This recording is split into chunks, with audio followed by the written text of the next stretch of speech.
Hi, I'm Gretchen Countryman, and I'm the director of the Countryman Family One-Room Schoolhouse Museum.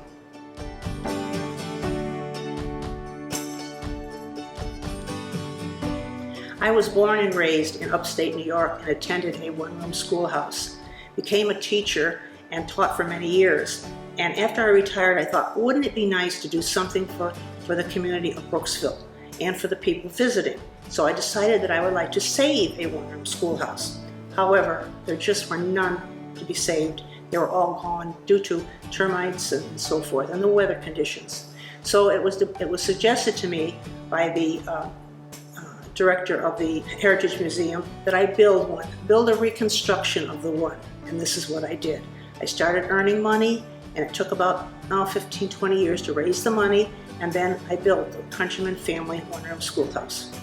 We give tours to all types of groups. Of course, we love school groups, but we love to do family groups and even individuals, and you can come at will at any time when we're open. We feature what happens on in the day of a one-room schoolhouse. Basically, we're centered around the 3 R's, which of course are reading, writing, and arithmetic. But you also get to learn a lot of other little things about how the flag salute was first started, many other little things having to do with the schoolhouse.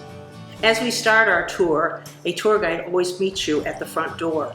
And this tour guide is welcoming the children. And how do you know that they're to come to school? Well, by the ringing of a bell. And we have a bell, an 1864 bell, that was, excuse me, once used in one of the Brooksville school systems that was donated to us. Now we know that it was time to come to school because the bell would ring. It wouldn't ring real fast because that meant a lot. It would just ring, ring, ring, and the children knew it was time to come to school. And once they got here, the teacher welcomed them, he checked whether they did their chores, and she sang a good morning song to them. And then they were ready to enter the school. As I said, that this school is a reproduction. However, everything that is inside the school is not a reproduction. It's all real things. For example, the school desks came from many people throughout the United States that actually donated them to us, and one desk actually was the school desk that I had as a child. Another thing is we have the original slates here. Now, in the days of the one-room schoolhouse, which is in the 1800s, the children first of all wrote on blackboards, and later on they found that the blackboards really weren't as good as a new invention called a slate, and that's what the children wrote on.